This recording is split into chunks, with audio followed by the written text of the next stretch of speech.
പിതാവിൻ്റെയും പുത്രൻ്റെയും പരിശുദ്ധാത്മാവിൻ്റെയും നാമത്തിൽ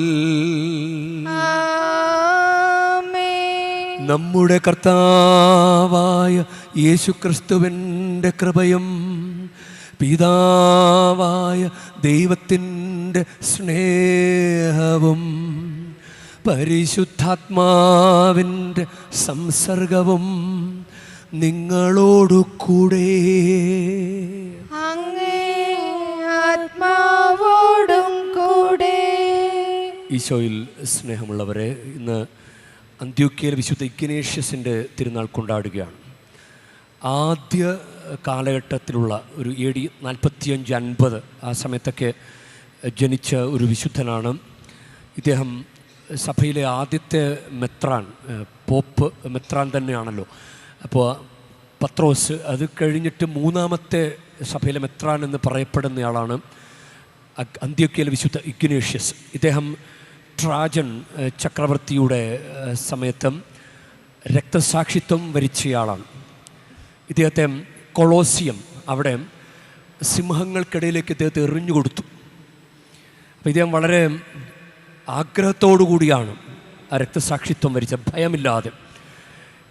സിംഹങ്ങൾ എന്നെ കടിച്ചു കീറിയില്ല എങ്കിൽ ഞാൻ അവയെ കെട്ടിപ്പിടിക്കും, അപ്പോൾ അവ എന്നെ കടിച്ചു കീറി എൻ്റെ അസ്ഥികൾ കടിച്ച് പൊട്ടിക്കും, അപ്പോൾ ഞാൻ ഇങ്ങനെ ഗോതമ്പ് അപ്പമായി തീരുന്നത് പോലെ ഞാൻ ഇനി കർത്താവിൻ്റെ അപ്പമായി തീരും. അങ്ങനെ വളരെ ആഗ്രഹത്തോടു കൂടിയാണ് ഇദ്ദേഹം രക്തസാക്ഷിത്വം വരിച്ചത്. നമുക്ക് ഈ തീക്ഷ്ണത നമുക്ക് ദൈവത്തോട് ചോദിക്കാം. കർത്താവിൻ്റെ ബലിയർപ്പിക്കുമ്പോൾ ഒത്തിരി അനുഗ്രഹം നമുക്കുണ്ടാകട്ടെ. ഈ ബലിയർപ്പണ സമയത്തെങ്കിലും നമുക്ക് കർത്താവിനോട് വലിയ സ്നേഹം കൊണ്ട് ജ്വലിക്കുന്ന അനുഭവം ഉണ്ടാകട്ടെ. നമുക്ക് 2 കാര്യങ്ങളാണ് നമുക്ക് വേണ്ടത്: നല്ല വിശ്വാസം, പിന്നെ പാപിയാണെന്ന ബോധം.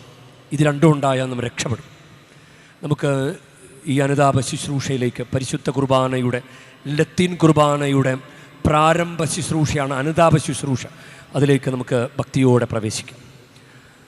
സഹോദരരേ, ദിവ്യരഹസ്യങ്ങൾ കൊണ്ടാടുന്നതിന് നാം യോഗ്യരാകേണ്ടതിന് നമ്മുടെ പാപങ്ങൾ ഏറ്റുപറയാം. സർവശക്തനായ ദൈവത്തോടും സഹോദരരേ നിങ്ങളോടും ഞാൻ ഏറ്റുപറയുന്നു. എന്തെന്നാൽ വിചാരത്താലും വാക്കാലും പ്രവൃത്തിയാലും ഉപേക്ഷയാലും ഞാൻ വളരെയേറെ പാപം ചെയ്തു പോയി. എൻ്റെ പിഴ, എൻ്റെ പിഴ, എൻ്റെ വലിയ പിഴ. ആകയാൽ നിത്യകന്യകയായ പരിശുദ്ധ മറിയത്തോടും എല്ലാ മാലാഖമാരോടും വിശുദ്ധരോടും സഹോദരരേ നിങ്ങളോടും ഞാൻ അപേക്ഷിക്കുന്നു. എനിക്കു വേണ്ടി നമ്മുടെ കർത്താവായ ദൈവത്തോട് പ്രാർത്ഥിക്കണമേ. സർവശക്തനായ ദൈവം കനിഞ്ഞ് നമ്മുടെ പാപങ്ങൾ പൊറുത്ത് നമ്മെ നിത്യജീവിതത്തിലേക്ക് നയിക്കുമാറാകട്ടെ.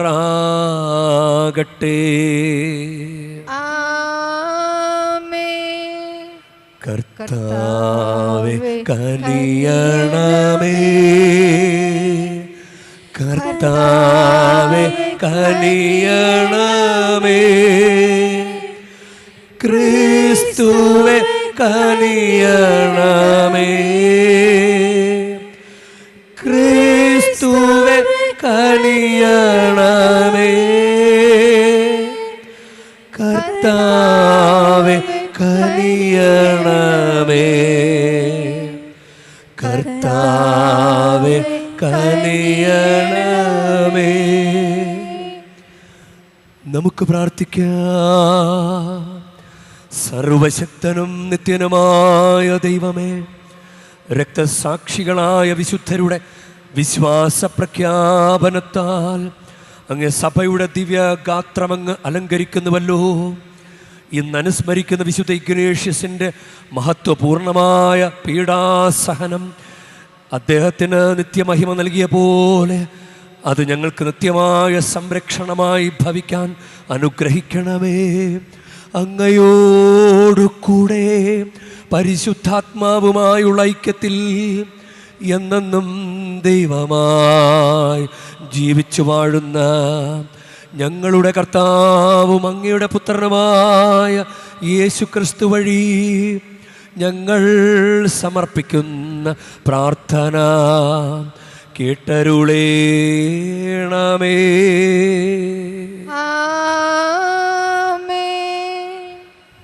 വിശുദ്ധ പൗലോസ് അപ്പോസ്തലൻ റോമാക്കാർക്ക് എഴുതിയ ലേഖനത്തിൽ നിന്ന്, സഹോദരരെ, ജഡപ്രകാരം നമ്മുടെ പൂർവ്വപിതാവായ അബ്രഹാത്തെക്കുറിച്ച് എന്താണ് പറയേണ്ടത്?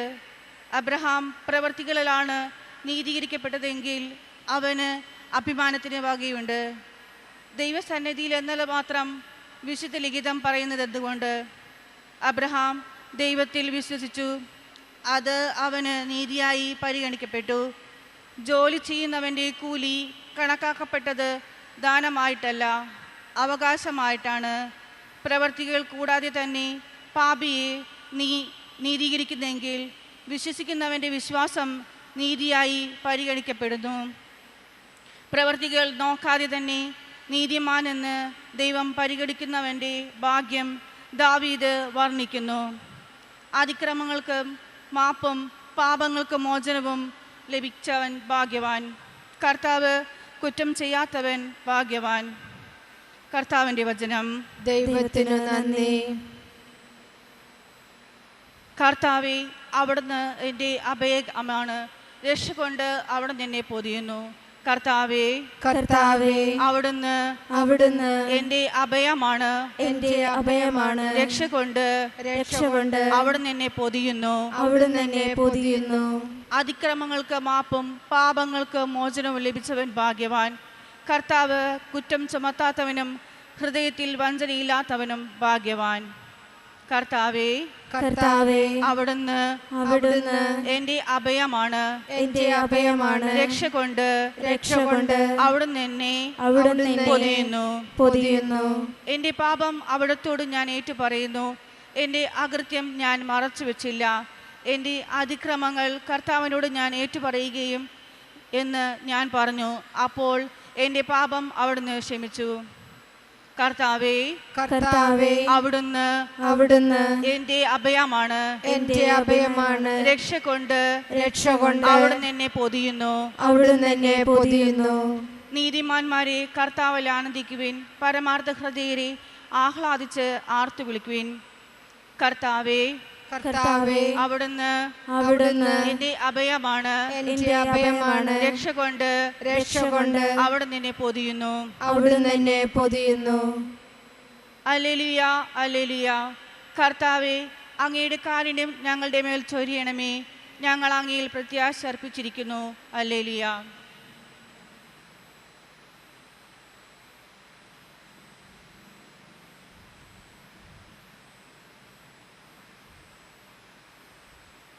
കർത്താവ് നിങ്ങളോടുകൂടെ, അങ്ങേ ആത്മാവോടും കൂടെ. ലൂക്കായുടെ വിശുദ്ധ സുവിശേഷത്തിൽ നിന്നുള്ള വായന. കർത്താവേ, അങ്ങേക്ക് മഹത്വം.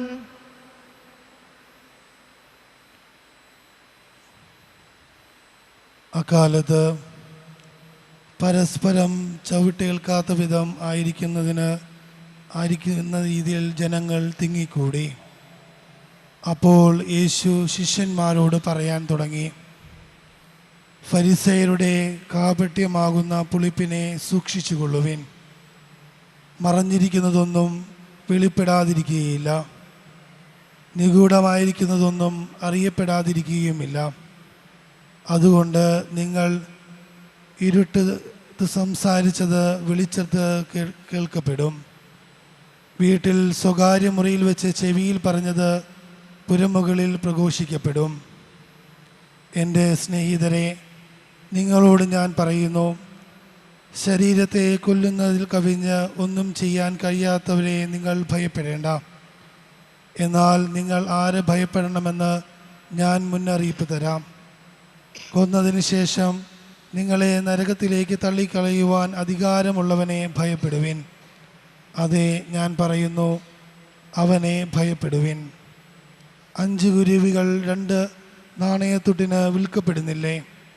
അവയിൽ ഒന്നുപോലും ദൈവസന്നിധിയിൽ വിസ്മരിക്കപ്പെടുന്നില്ല. നിങ്ങളുടെ തലമുടിയുടെ പോലും എണ്ണപ്പെട്ടിരിക്കുന്നു. ഭയപ്പെടേണ്ട, നിങ്ങൾ അനേകം കുരുവികളെക്കാൾ വിലയുള്ളവരാണ്. കർത്താവിൻ്റെ സുവിശേഷം. ക്രിസ്തുവേ, അങ്ങേക്ക് സ്തുതി.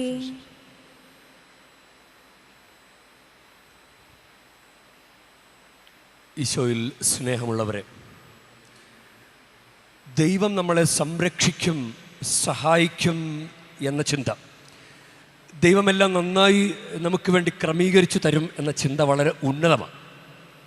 അന്നത്തെ സുവിശേഷത്തിൽ നമ്മൾ കേൾക്കുന്നില്ലേ, തലമുടിയുടെ പോലും എണ്ണപ്പെട്ടിരിക്കുന്നു. അപ്പോൾ ദൈവമെല്ലാം നോക്കിക്കോളും. തലമുടിയൊക്കെ എണ്ണാൻ കഴിവുള്ളവന് നമ്മുടെ ജീവിതത്തിലെ എല്ലാ അനുഗ്രഹങ്ങളും തരാൻ സാധിക്കും എന്ന വിശ്വാസത്തിൽ മുന്നോട്ട് പോകാൻ സാധിക്കുക, അത് ഉന്നതമായ ഒരു കാര്യമാണ്. ജ്ഞാനം 8:1. ഭൂമിയിൽ ഒരറ്റം മുതൽ മറ്റേ അറ്റം വരെ ദൈവിക ജ്ഞാനം സ്വാധീനം ചെലുത്തുന്നു. അവൾ, അതായത് ജ്ഞാനം, എല്ലാം നന്നായി ക്രമപ്പെടുത്തുന്നു. ഈ വചനമൊക്കെ ഒന്ന് പഠിക്കുന്നത് നല്ലതാണ്. ദൈവം ക്രമീകരിച്ചു തരുന്ന അനുഭവം ഉണ്ടാകാൻ വേണ്ടി പ്രാർത്ഥിക്കുക. ഞാൻ ഇവിടെ വന്നത് ഒക്ടോബർ 16 ഒരു വർഷം പൂർത്തിയായി. ഒക്ടോബർ 17 ഞാനിവിടെ ആദ്യമായിട്ട് ബലിയർപ്പണം നടത്തുന്നത്. എൻ്റെ ജീവിതത്തിൽ ഈ അൾത്താരിൽ നിന്ന് ആദ്യമായിട്ട് ബലിയർപ്പണം നടത്തുന്ന ഒക്ടോബർ 17 അപ്പോൾ അതിൻ്റെ പിന്നിലും ദൈവം ക്രമീകരിച്ച ഒരു അനുഭവമുണ്ട്. ആഗ്രഹിച്ചിരുന്നു. കാരണം മറ്റൊരു മിഷൻ്റെ ഭാഗമായി ഇടവകയിൽ നിന്ന് ട്രാൻസ്ഫറായി അങ്ങനെ ബിഷപ്പ് ഹൗസിലായിരിക്കുമ്പോൾ അതുവരെ ആ മിഷൻ അത് ശരിയാകുന്നത് വരെ എന്ത് ചെയ്യുമെന്ന് ചോദിച്ചപ്പോൾ പഠിക്കുമോ എന്ന് ചോദിച്ചു. അപ്പോൾ ഞാനതിന് മറുപടി പറഞ്ഞില്ല. എനിക്ക് വേളാങ്കണ്ണി തരുമോ എന്ന് ചോദിച്ചു മെത്രാനോട്. അപ്പോൾ മെത്രാൻ്റെ അടുക്കൽ 2 ആഴ്ച മുമ്പ് ആരോ ഒരാൾ ചോദിച്ചിരുന്നു, ഒരു മെത്രാനാണെന്ന് തോന്നുന്നു, ചോദിച്ചിരുന്നു, ഇവിടുന്ന് ആ രൂപതയിൽ നിന്ന് ഒരു വൈദികനെ ഇങ്ങോട്ട് കൊടുക്കുമോ എന്ന് ചോദിച്ചിരുന്നു. അപ്പോൾ അത് 2 ആഴ്ചയ്ക്ക് മുൻപാണ്, അത് കഴിഞ്ഞുപോയി. അത് മാർച്ച് മാസമായിരുന്നു, 2024 മാർച്ച് മാസത്തിലാണ് ചോദിച്ചത്, കിട്ടിയില്ല. 2024 ഒക്ടോബർ ആദ്യ ആഴ്ച ഞങ്ങളുടെ രൂപതയുടെ വാർഷിക ധ്യാനം നടത്തപ്പെട്ടത് വേളാങ്കണ്ണിയിലാണ്. അപ്പോഴാണ് മെയ് വരെ ഞാൻ ഫ്രീയാണ്, ബിഷപ്പ് ഹൗസിലാണ്. അപ്പോൾ പിതാവിൻ്റെ ഉള്ളിലൊരു ടെൻഷനുണ്ട്, അച്ഛൻ എന്തെങ്കിലും ഒരു പണി ഏൽപ്പിക്കണമല്ലോ. അങ്ങനെ ഒന്ന് ചോദിച്ചപ്പോൾ കിട്ടിയതാണ്, ദൈവം ക്രമീകരിച്ച് തന്നതാണ്. കിട്ടില്ലെന്ന് വിചാരിച്ച കാര്യം കിട്ടി. അത് ഒരു വർഷം പൂർത്തിയാകുമ്പോൾ ഞാൻ ദൈവത്തിന് നന്ദി പറയും. ദൈവം ക്രമീകരിക്കുന്നതാണ്, നമ്മൾ പിടിച്ചു വാങ്ങുന്നതല്ല. പിടിച്ചു വാങ്ങി കിട്ടണമെന്നൊന്നുമില്ല. പക്ഷെ നമുക്ക് ആഗ്രഹിച്ചാൽ കിട്ടും. നിങ്ങളൊന്ന് ആഗ്രഹിച്ച് നോക്കുക. ഇന്ന് 17 ഈ ഒക്ടോബർ മാസത്തിൽ തന്നെ ഒത്തിരി അനുഗ്രഹങ്ങൾ തമ്പുരാൻ നമുക്ക് വേണ്ടി പരിശുദ്ധ മാതാവിൻ്റെ പ്രത്യേക മാധ്യസ്ഥം വഴി നൽകാൻ വേണ്ടി കരുതി വെച്ചിട്ടുണ്ട്. ഞാൻ പറഞ്ഞില്ല, ആമുഖത്തിൽ പറഞ്ഞ് 2 കാര്യങ്ങളെ വേണ്ടുള്ളൂ: നല്ല വിശ്വാസം, പിന്നെ പാപിയാണെന്നുള്ള ബോധം. ഇത് 2 ഉണ്ടെങ്കിൽ രക്ഷപ്പെടും. അപ്പോൾ അങ്ങനെ ജൂൺ 8 ഇവിടെ വന്ന് കുട്ടികളില്ല എന്ന് പറഞ്ഞ് പ്രാർത്ഥിച്ച ഒരു കുടുംബം കൊച്ചിയിൽ നിന്ന് വന്നതാണ്. അവരോട് പറഞ്ഞു, ചില ഡേറ്റുകൾ വെച്ച് പ്രാർത്ഥിക്കാൻ പറഞ്ഞു. നമുക്കിപ്പോൾ ഈ മാസം നമുക്ക് നന്നായിട്ട് പ്രാർത്ഥിക്കാൻ സാധിക്കും. പിന്നെ ഡിസംബർ 25 നല്ല തിരുനാളല്ലേ, കർത്താവേ എനിക്കൊരു ക്രിസ്മസ് ഗിഫ്റ്റ് തരണേ. അങ്ങനെ ചോദിച്ചൂടെ? നമ്മൾ ഏറ്റവും അടുത്തൊരു കൂട്ടുകാരനോടല്ലേ ഗിഫ്റ്റൊക്കെ ചോദിക്കുന്നത്? ബർത്ത്ഡേ വരുമ്പോൾ ഒരു പരിചയമില്ലാത്ത ഒരാളെ പോയിട്ട് ചേട്ടൻ്റെ ബർത്ത്ഡേ അല്ലേ ഇന്ന്, എനിക്ക് ഗിഫ്റ്റ് തരണം, അങ്ങനെ പറയാൻ പറ്റുമോ? പറയാൻ പറ്റില്ല. അപ്പോൾ നമ്മൾ ചെയ്യേണ്ട എന്താ?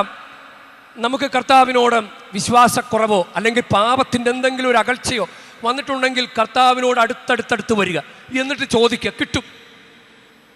ക്രിസ്മസ് 25 മുമ്പ് ഒരു 2 മാസത്തിൽ കൂടുതലുണ്ട്, അങ്ങനെ ചോദിക്കുക. അപ്പോൾ അവർ ജൂൺ മാസത്തിൽ വന്നതുകൊണ്ട് അവരോട് ഈസ്റ്ററും കഴിഞ്ഞുപോയി, ഈസ്റ്റർ ഗിഫ്റ്റും ചോദിക്കാനുള്ള സമയവും കഴിഞ്ഞുപോയി. അപ്പോൾ അവരോട് പറഞ്ഞു, പിന്നെ വരുന്നത് സെപ്റ്റംബർ 8 മാതാവിൻ്റെ ബർത്ത്ഡേ. മാതാവേ, അമ്മയുടെ ബർത്ത്ഡേ അല്ലേ, അമ്മ ഞങ്ങൾക്കൊരു ഗിഫ്റ്റ് തരണേ. അവരോട് പ്രാർത്ഥിക്കാൻ പറഞ്ഞു. ഒരു 4 മാസം കറക്റ്റ് സെപ്റ്റംബർ 8 രാത്രി 10 മണിയൊക്കെ ആകുമ്പോഴും അവർ വാട്സപ്പിൽ മെസ്സേജ് ഇട്ടിരിക്കുന്നു, അച്ഛാ പ്രഗ്നൻസി പോസിറ്റീവായി, നാളെ ഡോക്ടറിൻ്റെ അടുത്ത് പോവുകയാണ്, അച്ഛനൊന്ന് പ്രാർത്ഥിക്കണം. പിറ്റേ ദിവസം മെസ്സേജ് പോസിറ്റീവാണ്. 2-3 വർഷമായി കുട്ടികളില്ലാത്തവരാണെന്ന് തോന്നുന്നു. അപ്പോൾ ദൈവം ക്രമീകരിച്ചു തരും. ഒരു ടീം ഇതുപോലെ ഇവിടെ വന്ന് പ്രാർത്ഥിച്ചു. അങ്ങനെ ചില വചനങ്ങൾ പറഞ്ഞു കൊടുത്തു. സങ്കീർത്തനം 127:3 കർത്താവിൻ്റെ ദാനമാണ് മക്കൾ, ഉദരഫലം അവിടുത്തെ സമ്മാനവും, കർത്താവെ ഒരു കൊച്ചിനെ തരണേ എന്ന് പറഞ്ഞ് പ്രാർത്ഥിക്കാൻ പറഞ്ഞു. കാരണം വചനം പഠിക്കുന്നത് നല്ലതാണ്, വചനം പഠിക്കുന്നത് നല്ലതാണ്. വചനം പഠിച്ചാൽ വിശ്വാസ വെളിച്ചം നിറയും. വിശ്വാസം വെളിച്ചം നിറഞ്ഞാൽ അന്ധകാരപ്പെട്ട് കിടക്കുന്ന പല മേഖലകളും പ്രകാശം കൊണ്ട് നിറയും. അതുകൊണ്ട് വചനം പഠിക്കുന്നത്, വചനം വെച്ച് പ്രാർത്ഥിക്കുന്നത് ഒരു കുറുക്ക് വഴിയാണ്. അപ്പം അങ്ങനെ അവർക്കും ഒരാഴ്ചക്കുള്ളിൽ തന്നെ പ്രഗ്നൻസി പോസിറ്റീവ്. അതുപോലെ കർത്താവ് ക്രമീകരിച്ച് തരും. കർത്താവ് ചില സമയങ്ങൾക്കുള്ളിലൊക്കെ നമ്മൾ അനുഗ്രഹിക്കുന്ന ദൈവമാണ്. ദൈവം അനുഗ്രഹിക്കും. ഞാൻ പറഞ്ഞത് വീണ്ടും പറയുകയാണ്, നമുക്ക് രണ്ട് മാനദണ്ഡങ്ങൾ. ഇന്നത്തെ 1-ാം വായന അടിസ്ഥാനമാക്കി നമ്മൾ ചിന്തിക്കുകയാണെങ്കിൽ നമുക്ക് നല്ല വിശ്വാസം വേണം. പ്രവൃത്തിയെക്കുറിച്ചല്ല നീതീകരണം, പ്രവൃത്തി വഴിയല്ല നീതീകരണം, വിശ്വാസം വഴിയാണ് നീതീകരണം. വിശ്വാസം വഴി കർത്താവ് നമ്മളെ നീതീകരിക്കും. അതാണ് വിശുദ്ധ ലിഖിതം പറയുന്നത്. എന്താണ്? അബ്രഹാം ദൈവത്തിൽ വിശ്വസിച്ചു, അത് അവന് നീതിയായി പരിഗണിക്കപ്പെട്ടു. ജോലി ചെയ്യുന്നവൻ്റെ കൂലി കണക്കാക്കപ്പെടുന്നത് ദാനമായിട്ടല്ല, അവകാശമായിട്ടാണ്. പ്രവൃത്തികൾ കൂടാതെ തന്നെ പാപിയെ നീതീകരിക്കുന്നവനാരാ? ദൈവം. പ്രവൃത്തികൾ കൂടാതെ തന്നെ പാപിയെ നീതീകരിക്കുന്നവനിൽ വിശ്വസിക്കുന്നവൻ്റെ വിശ്വാസം നീതിയായി പരിഗണിക്കപ്പെടുന്നു. വിശ്വാസം നീതിയായി പരിഗണിക്കപ്പെടുന്നു. അതുകൊണ്ട് പ്രവൃത്തികൾ നോക്കാതെ തന്നെ നീതിമാനെന്ന് ദൈവം പരിഗണിക്കുന്നവൻ്റെ ഭാഗ്യം ദാവീദ് വർണ്ണിക്കുന്നു. അതിക്രമങ്ങൾക്ക് മാപ്പും പാപങ്ങൾക്ക് മോചനം ലഭിച്ചവൻ ഭാഗ്യവാൻ, കർത്താവ് കുറ്റം ചുമത്താത്തവൻ ഭാഗ്യവാൻ. അതാണ്. അപ്പോൾ പാപത്തിൻ്റെ ഒരു അകൽച്ച കൂടി മാറ്റിയെടുത്താൽ അനുഗ്രഹിക്കപ്പെടും. അതാണ് ധൂർത്തപുത്രൻ്റെ ജീവിതത്തിലും അത് വളരെ പ്രകടമാണ്. അവന് കർത്താവാണ് അപ്പനാണ് സ്വത്തെന്ന് മനസ്സിലാക്കി അവൻ തിരികെ വന്നു. നമ്മളെ കർത്താവാണ് എൻ്റെ ദൈവം, എനിക്ക് വേറെ ആരുമില്ല എന്ന് പറഞ്ഞ് കർത്താവിൻ്റെ സന്നിധിയിൽ വിശ്വാസത്തോടെ വരികയും, എന്നിട്ട് ഒരു അകൽച്ചയുണ്ടെങ്കിൽ അത് പാപത്തിൻ്റെ അകൽച്ചയാണെങ്കിൽ അതൊക്കെ മാറ്റി നമ്മൾ മുന്നോട്ട് വന്നു കഴിഞ്ഞാൽ നമുക്ക് അനുഗ്രഹം കിട്ടും. അതുപോലെ ദൈവം നമ്മളെ അനുഗ്രഹിക്കും. അതാണ് നമ്മുടെ ദൈവം. ഈ 2 കാര്യങ്ങൾ, വിശ്വാസം, പാപങ്ങൾ കർത്താവിൻ്റെ നാമത്തെ പ്രതി, കർത്താവിനോടുള്ള സ്നേഹത്തെ പ്രതി വെറുത്തുപേക്ഷിച്ചു കഴിഞ്ഞാൽ ദൈവം നമ്മളെ അനുഗ്രഹിക്കും. വേറെ ഒന്നും വേണ്ട. പലരും പല പ്രവൃത്തികൾ ഇങ്ങനെ കാട്ടിക്കൂട്ടൊക്കെ ചെയ്ത് കൂട്ടുന്നുണ്ട്. പക്ഷേ കർത്താവ് അതിന് സംപ്രീതനാണോ എന്നറിയില്ല. പറയണതൊന്നും ചെയ്യല, പറയാത്തതൊക്കെ ചെയ്യും. പറഞ്ഞിട്ടുള്ളത് എന്താ? സഭയിലൂടെ പറഞ്ഞിട്ടുള്ളത് എന്താ? ഞായറാഴ്ച ആചരണം, കുംഭസാരം, കുർബാന സ്വീകരണം, വിശുദ്ധ ഗ്രന്ഥ പഠനം, വായന, വ്യക്തിപരമായിട്ട് പ്രാർത്ഥിക്കുക, കുടുംബ പ്രാർത്ഥന ചൊല്ലുക, കൽപ്പനകൾ പാലിക്കുക. ഇങ്ങനെ പല കാര്യങ്ങളും സഭയിലൂടെ നമുക്ക് പറഞ്ഞു തന്നിട്ടുണ്ട്. നീ ഇത് ചെയ്യുക, ഞാൻ അനുഗ്രഹിക്കപ്പെടും.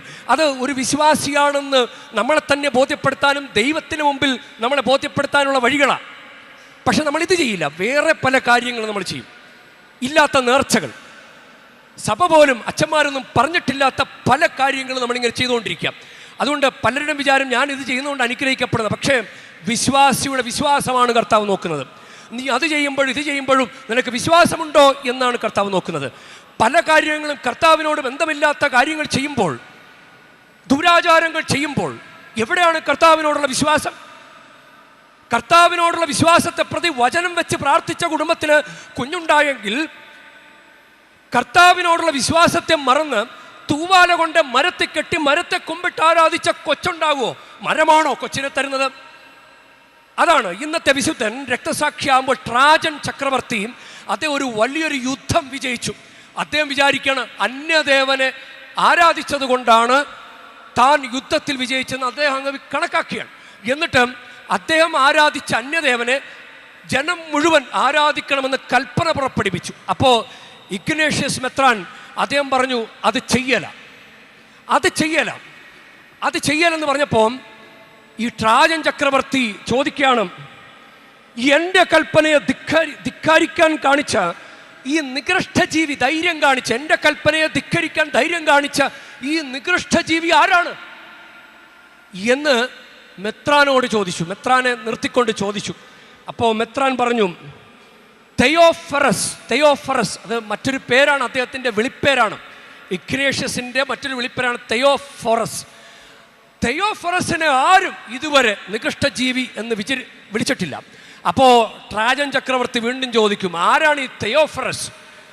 അപ്പം തെയോഫറസിൻ്റെ അർത്ഥം ദൈവത്തെ വഹിക്കുന്നവൻ എന്നാണ്. അപ്പം അദ്ദേഹം പറഞ്ഞു, ക്രിസ്തുവിനെ വഹിക്കുന്നവൻ, ക്രിസ്തുവിനെ ഉള്ളിൽ വഹിക്കുന്നവനാണ് തെയോഫറസ്.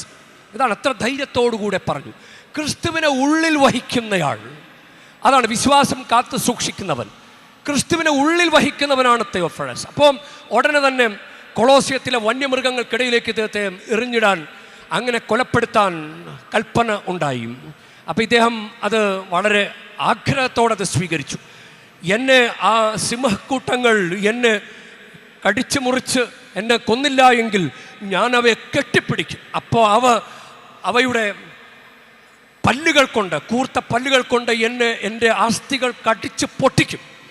അപ്പം ഞാൻ കർത്താവിൻ്റെ മുറിക്കപ്പെട്ടപ്പമായി തീരും. അതാണ് ഞാൻ കർത്താവിനെ കാണാൻ ആഗ്രഹിക്കുന്നു എന്ന് പറഞ്ഞ് അദ്ദേഹം കർത്താവിന് വേണ്ടിയിട്ട് രക്തസാക്ഷിത്വം വരിച്ചു. ഇതാണ്. അപ്പോൾ നമ്മുടെ ഉള്ളിൽ ഈ ഒരു വിശ്വാസം നമുക്ക് വേണം. നമുക്കതുകൊണ്ട് പ്രത്യേകം പ്രാർത്ഥിക്കാം. കർത്താവിനെ ഒരിക്കലും ഒരു കാര്യത്തിനും കർത്താവിനെ സൈഡിൽ മാറ്റിവെക്കാതെ, ഒരു ദുരാചാരങ്ങൾക്കോ നമ്മുടെ വിശ്വാസമില്ലാത്ത പ്രവൃത്തികൾക്കോ. അബ്രഹാം അങ്ങനെ വിശ്വാസിയായി. അബ്രഹാത്തിന് ഒരിക്കലൊരു അബദ്ധം പറ്റുന്നുണ്ട്. അബ്രഹാത്തോട് പറഞ്ഞു, നിൻ്റെ സന്തതിയെ ഞാൻ വർദ്ധിപ്പിക്കും. അപ്പോൾ നോക്കിയിരുന്നിട്ട് കുട്ടി ഉണ്ടാകുന്നില്ല. അപ്പം സാറ പറഞ്ഞു, എനിക്കിനി കുട്ടി ഉണ്ടാവുമെന്ന് തോന്നണില്ല എന്ന് പറഞ്ഞു. അപ്പം ഹാഗാറിനെ കാണിച്ചു കൊടുത്തിട്ട് പറഞ്ഞു, ഹാഗാറിനെ പ്രാപിക്കാൻ പറഞ്ഞു. പാവപ്പെട്ട അബ്രഹാം സ്വന്തം ഭാര്യയല്ലേ പറഞ്ഞതെന്ന് കരുതി അതങ്ങ് അനുസരിച്ചു. സാറയുടെ സമ്മതം ഉണ്ടല്ലോ, പിന്നെന്ത് നോക്കാനാണ് എന്ന് കരുതി അങ്ങനെ ഇസ്മായേലുണ്ടായി. ഇസ്മായേലിന് 10 വയസ്സുള്ളപ്പോഴാണ് ഇസാക്ക് ജനിക്കുന്നത്. അപ്പോൾ അങ്ങനെ ഇസ്മായേലും ഇസാക്കും കൂടി കളിച്ചുകൊണ്ടിരിക്കുമ്പോൾ സാറായ്ക്ക് വലിയ ബുദ്ധിമുട്ടുണ്ടായി. എൻ്റെ മകനുള്ള അവകാശം അവന് കൊടുക്കാൻ പറ്റുകയില്ല. അങ്ങനെ തർക്കമുണ്ടായി. അബ്രഹാം എന്ത് ചെയ്യും? രണ്ടും അബ്രഹാത്തിൻ്റെ കുട്ടികൾ.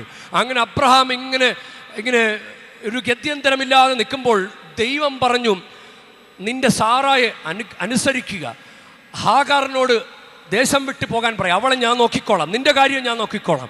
അങ്ങനെ കർത്താവ് അബ്രഹാത്തിൻ്റെ കാര്യം ഏറ്റെടുത്തു. അതുകൊണ്ട് അബ്രഹാത്തിനറിയാം, ഒരു മകനെ ബലി കൊടുക്കാൻ പറയുമ്പോൾ, ഇസാക്കിനെ ബലി കൊടുക്കാൻ പറയുമ്പോൾ അബ്രഹാം ഒന്നും നോക്കിയില്ല, ബലിയെടുപ്പിക്കാൻ പോയി. അങ്ങനെ അത് കർത്താവ് അവൻ്റെ മനസ്സ് സ്വീകരിച്ചു. പരീക്ഷണത്തിൽ അബ്രഹാം വിജയിച്ചു. അതുകൊണ്ട് ഉൽപ്പത്തി 22:14 എല്ലാം പ്രദാനം ചെയ്യുന്നവനാണ് കർത്താവെന്ന് ബോധ്യപ്പെട്ടു. യഹോവ ഈരെ എന്ന ആ സ്ഥലത്തിന് പേരിട്ടു. ഉൽപ്പത്തി 22:14 അതാണ് കർത്താവ് എല്ലാം പ്രദാനം ചെയ്യും.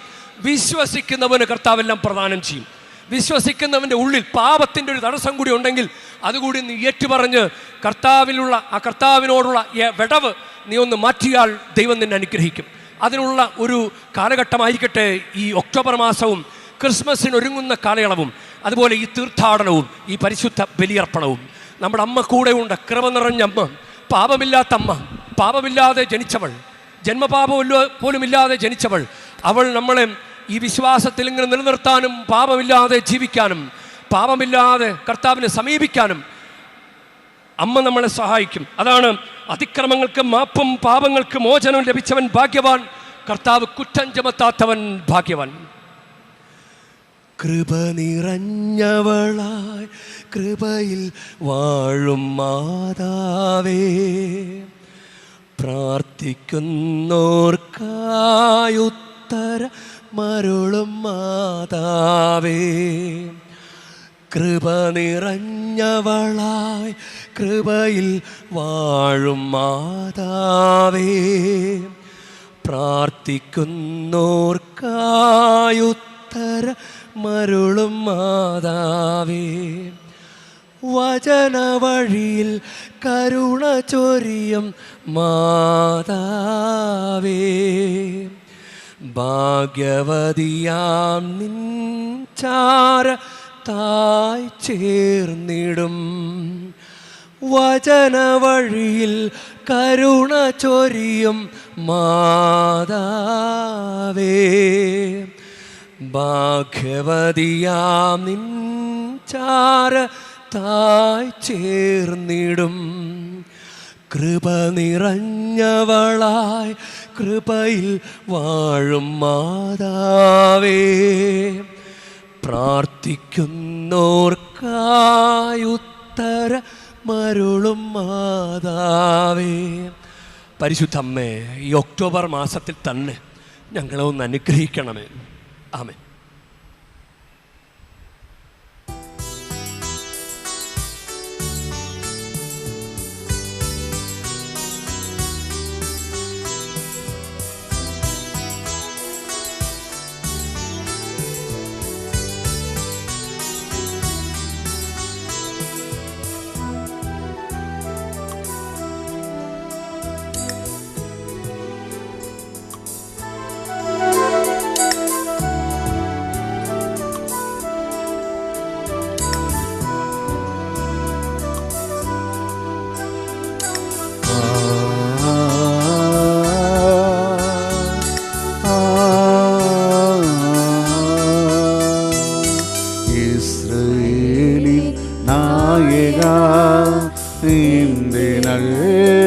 ദൈവമേ, കാഴ്ചയായി ഞാൻ കേൾക്കുന്നു നിന്റെയും സർവമോ നിന്നെ മുൻപിൽ ആയുധ സ്വീകരിക്കണമേ പ്രഭു. പ്രിയ സഹോദരരെ, എൻ്റെയും നിങ്ങളുടെയും ബലി സർവശക്തനും പിതാവുമായ ദൈവത്തിന് സ്വീകാര്യമാകുവാൻ വേണ്ടി നിങ്ങൾ പ്രാർത്ഥിക്കുവൻ.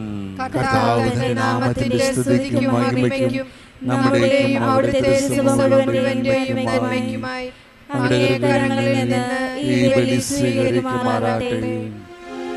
കർത്താവേ, ക്രിസ്തുവിന്റെ ഗോതമ്പ് മണിയായ വിശുദ്ധ ഇഗ്നേഷ്യസിനെ പീഡാസഹനവും രക്തസാക്ഷിത്വവും വഴി നിർമ്മലപ്പമായി അങ്ങ് സ്വീകരിച്ചുവല്ലോ. ഞങ്ങളുടെ ഭക്തിയുടെ അർപ്പണം അങ്ങേക്ക് പ്രീതികരമായി തീരുമാറാകട്ടെ. കർത്താവായ ക്രിസ്തു വഴി ഞങ്ങൾ സമർപ്പിക്കുന്ന പ്രാർത്ഥന കേട്ടരുളേണമേ.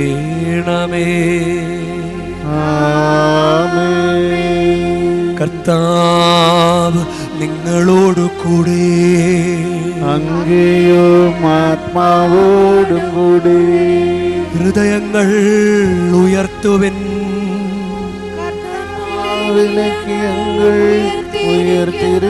നമ്മുടെ കർത്താവായ ദൈവത്തിന് നന്ദി പ്രകാശിപ്പിക്കാം.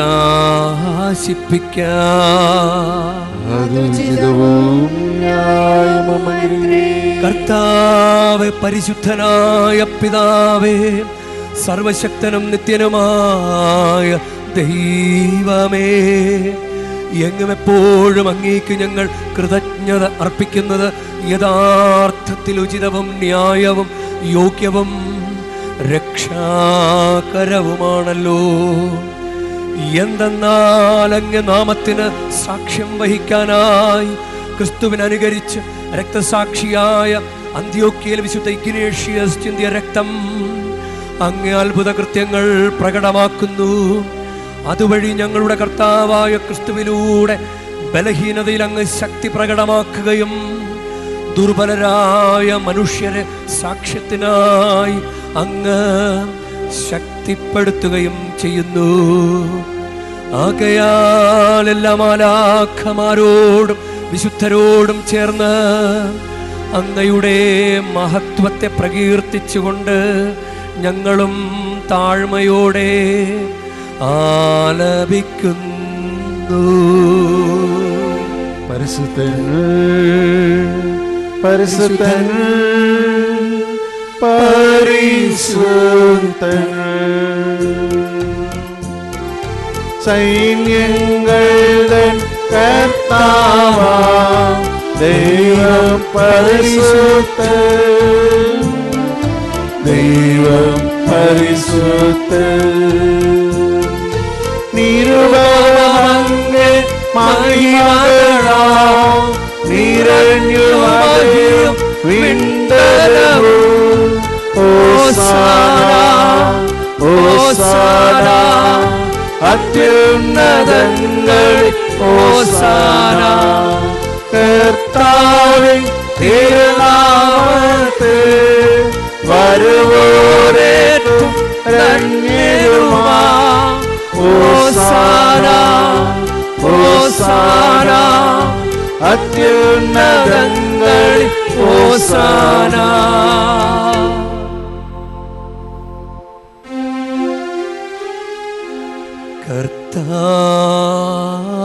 കർത്താവേ, സർവവിശുദ്ധിയുടെയും ഉറവിടമായ അങ്ങ് സത്യമായ പരിശുദ്ധൻ ആകുന്നു.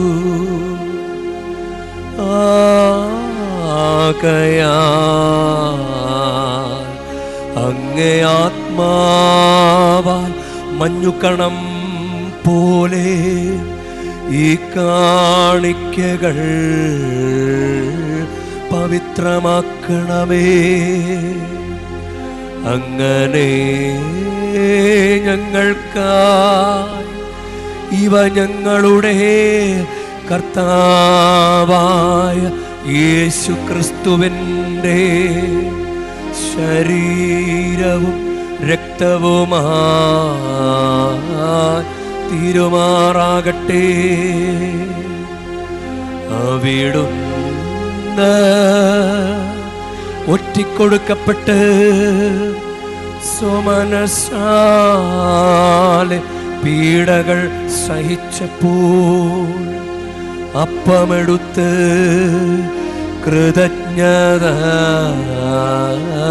പ്രകാശിപ്പിച്ച് മുറിച്ച് തൻ്റെ ശിഷ്യന്മാർക്ക് കൊടുത്ത് കൊണ്ട് അരുൾ ചെയ്തു. എല്ലാവരും ഇതിൽ നിന്നു വാങ്ങി ഭക്ഷിക്കുവിൻ. എന്തെന്നാൽ ഇത് നിങ്ങൾക്കു വേണ്ടി അർപ്പിക്കാനിരിക്കുന്ന എൻ്റെ ശരീരമാകുന്നു.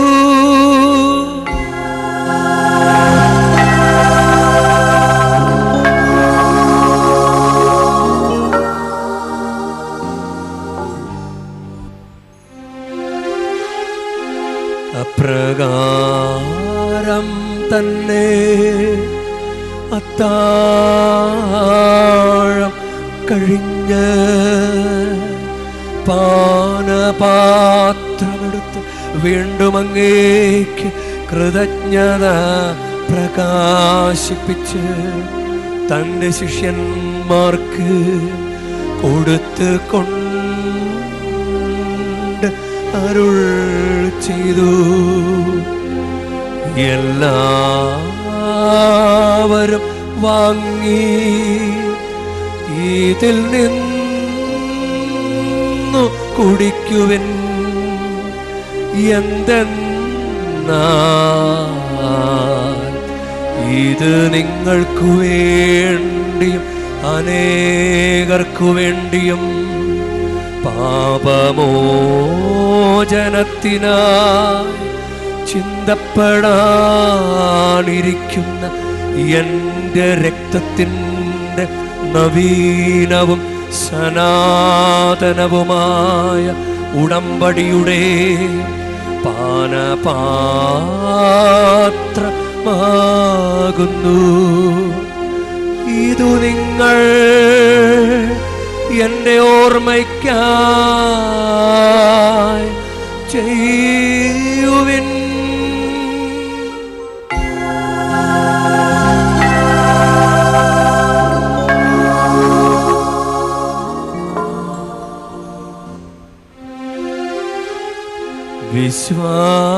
വിശ്വാസത്തിൻ്റെ രഹസ്യം. കർത്താവേ, അങ്ങ് വീണ്ടും വരും വരെ അങ്ങേ മരണം ഞങ്ങൾ പ്രഖ്യാപിക്കുന്നു. അങ്ങേ ഉയിർപ്പ് ഞങ്ങൾ ഏറ്റുപറയുന്നു. ആകയാൽ കർത്താവേ, അവിടുത്തെ മരണവും ഉയർപ്പും ഓർത്തുകൊണ്ട് അങ്ങ് തിരുമുൻപിൽ നിൽക്കുന്നതിനും അങ്ങേ പരിചരിക്കുന്നതിനും അർഹരാക്കി തീർത്തതിനും ഞങ്ങൾ നന്ദി പറഞ്ഞുകൊണ്ട് ജീവൻ്റെ അപ്പവും രക്ഷയുടെ പാനപാത്രവും ഞങ്ങളങ്ങേക്ക് അർപ്പിക്കുന്നു. ക്രിസ്തുവിൻ്റെ ശരീരത്തിലും രക്തത്തിലും പങ്കുചേരുന്ന ഞങ്ങളെ പരിശുദ്ധാത്മാവിൽ ഒന്നായി ചേർക്കണമെന്ന് താഴ്മയോടെ ഞങ്ങൾ അപേക്ഷിക്കുന്നു.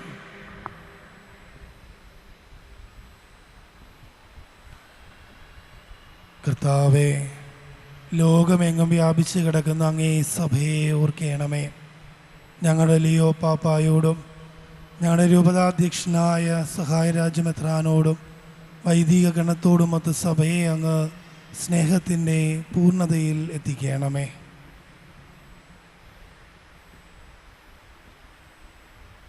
ഉയർപ്പിൻ്റെ പ്രത്യാശയോടുകൂടി നിദ്ര കൊള്ളുന്ന ഞങ്ങളുടെ സഹോദരങ്ങളെയും അങ്ങേ കാരുണ്യത്തിൽ മരണമടഞ്ഞ സകലരെയും അങ്ങ് ഓർക്കുകയും അങ്ങേ മുഖത്തിൻ്റെ പ്രകാശത്തിലേക്ക് അവയെ സ്വീകരിക്കുകയും ചെയ്യണമേ. ഞങ്ങളെല്ലാവരും കനിയണമെന്ന് ഞങ്ങൾ പ്രാർത്ഥിക്കുന്നു. അങ്ങനെ ദൈവമാതാവായ പരിശുദ്ധ കന്യകാമറിയത്തോടും ആ കന്യകയുടെ ഭർത്താവായ ഭാഗ്യപ്പെട്ട മാറിയ യൂസേപ്പിനോടും അനുഗ്രഹീതരായ അപ്പസ്തലന്മാരോടും കാലാകാലങ്ങളിൽ അങ്ങേ പ്രസാദിപ്പിച്ച സകല വിശുദ്ധരോടുമൊത്ത് നിത്യജീവനിൽ പങ്കുചേരുവാൻ ഞങ്ങളെ അർഹരാക്കണമേ. അങ്ങേ പുത്രനായ യേശു ക്രിസ്തു വഴി ഞങ്ങൾ അങ്ങേക്ക് സ്തുതിയും മഹത്വപ്പെടുത്തുകയും ചെയ്യുമാറാകട്ടെ.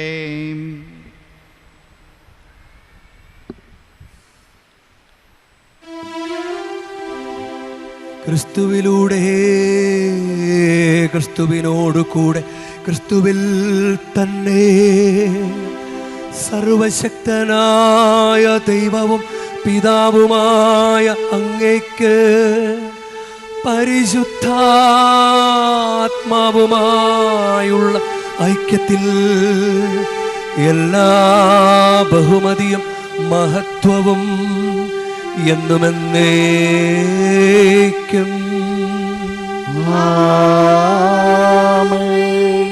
നമ്മുടെ കർത്താവ് കൽപ്പിച്ചതും പഠിപ്പിച്ചതും അനുസരിച്ച് നമുക്ക് ഒന്ന് ചേർന്ന് സ്നേഹത്തോടെ പ്രാർത്ഥിക്കാം.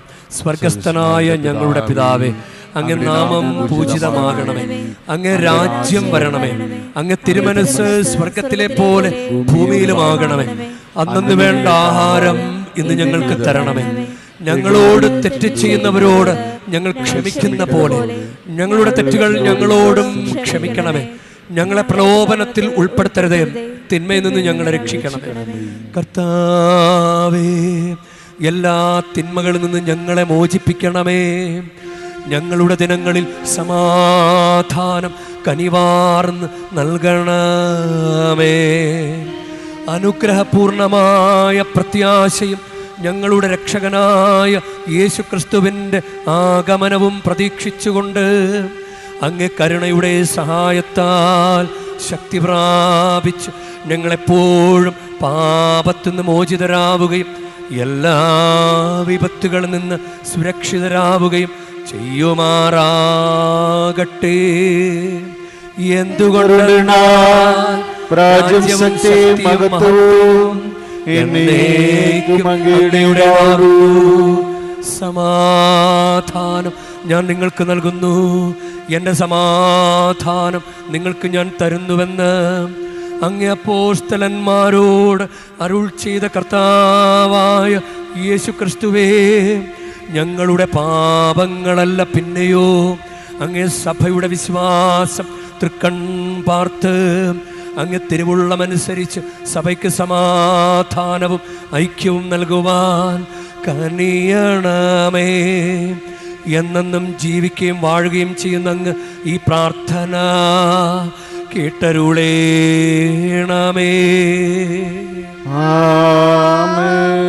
കർത്താവിൻ്റെ സമാധാനം നിങ്ങളോടുകൂടെ എപ്പോഴും ഉണ്ടായിരിക്കട്ടെ. അങ്ങയും ആത്മാവോടും കൂടി.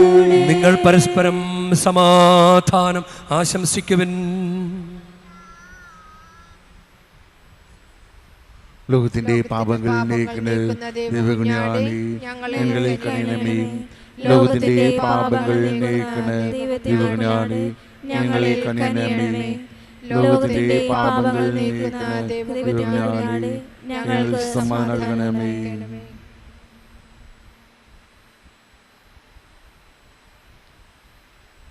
ഇതാ ദൈവത്തിൻ്റെ കുഞ്ഞാട് ഇതാ ലോകത്തിൻ്റെ പാപങ്ങൾ നീക്കുന്നവൻ. കുഞ്ഞാടിൻ്റെ വിരുന്നിന് ക്ഷണിക്കപ്പെട്ടിരിക്കുന്നവർ അനുഗ്രഹീതർ. കർത്താവേ, അങ്ങയുടെ ഭവനത്തിൽ പ്രവേശിക്കാൻ ഞാൻ യോഗ്യനല്ല. അങ്ങ് ഒരു വാക്കുച്ചരിച്ചാൽ മാത്രം മതി, എന്റെ ആത്മാവ് സുഖം പ്രാപിക്കും.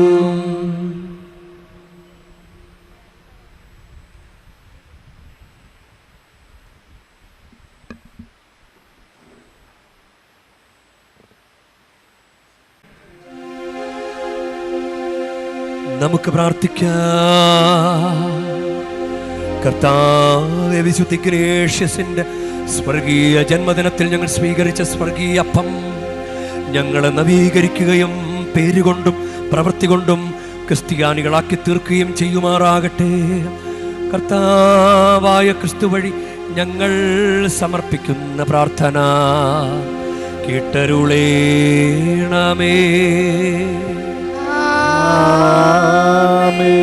കർത്താവ് നിങ്ങളോടു കൂടെ, അങ്ങയും ആത്മാവോടും കൂടെ. പരിശുദ്ധ വേളാങ്കണ്ണി മാതാവിനോടുള്ള അനുഗ്രഹ പ്രാർത്ഥനയ്ക്കായി ശിരസ് നമിക്കാം. ഉണ്ണീശോയെ കയ്യിലേന്തിയ പരിശുദ്ധ വേളാങ്കണ്ണി മാതാവേ, ഇവിടെ കൂടിയിരിക്കുന്ന എല്ലാ ഭക്തജനങ്ങളെയും ഇവരുടെ കുടുംബങ്ങളെയും സോഷ്യൽ മീഡിയയിലൂടെ ഈ ബലിയിൽ പങ്കെടുത്ത എല്ലാവരെയും അങ്ങ് അനുഗ്രഹിച്ച് ആശീർവദിക്കണമേ. ഇവരുടെ മനസ്സ് തളർന്നു പോകുമ്പോൾ പാൽക്കാരനായ ബാലന്റെ പാൽക്കുടത്തില് പാൽ നിറഞ്ഞു തുളുമ്പിയതുപോലെ ഇവരെയും സന്തോഷത്താൽ നിറയ്ക്കണമേ. പരാജയങ്ങൾ ഇവരെ തളർത്തുമ്പോൾ മുടന്തനായ ബാലനെ നടക്കാനിടയാക്കിയതുപോലെ ഇവരെയും താങ്ങി നടത്തണമേ. പോർച്ചുഗീസ് നാവികരെ സുരക്ഷിതമായി കരയിലേക്ക് എത്തിച്ചതുപോലെ സങ്കടക്കടലിൽ വരയുന്ന എല്ലാവരെയും അങ്ങ് കരകയറ്റണമേ. അനുഗ്രഹദായിനിയായ പരിശുദ്ധാരോഗ്യമാതാവിൻ്റെ ആശീർവാദം നിങ്ങളോടുകൂടെ എപ്പോഴും ഉണ്ടായിരിക്കട്ടെ. ഈശോ തൻ്റെ മാതാവിൻ്റെ കരങ്ങളിലൂടെ നമ്മേവരെയും സ്പർശിക്കുകയും സുഖപ്പെടുത്തുകയും കാത്തു സംരക്ഷിക്കുകയും ചെയ്യട്ടെ. സർവശക്തനും കാരുണ്യവാനുമായ ദൈവം, പിതാവും പുത്രനും പരിശുദ്ധാത്മാവും നിങ്ങളെ ഏവരെയും നിങ്ങളുടെ കുടുംബങ്ങളെയും നിങ്ങളുടെ പ്രാർത്ഥനാ നിയോഗങ്ങളെയും സമൃദ്ധമായി അനുഗ്രഹിക്കുമാറാകട്ടെ. ക്രിസ്തുവിന്റെ സ്നേഹത്തിലും സമാധാനത്തിലും പോകുവിൻ. ദിവ്യപൂജ സമാപിച്ചു. ദൈവത്തിനു നന്ദി.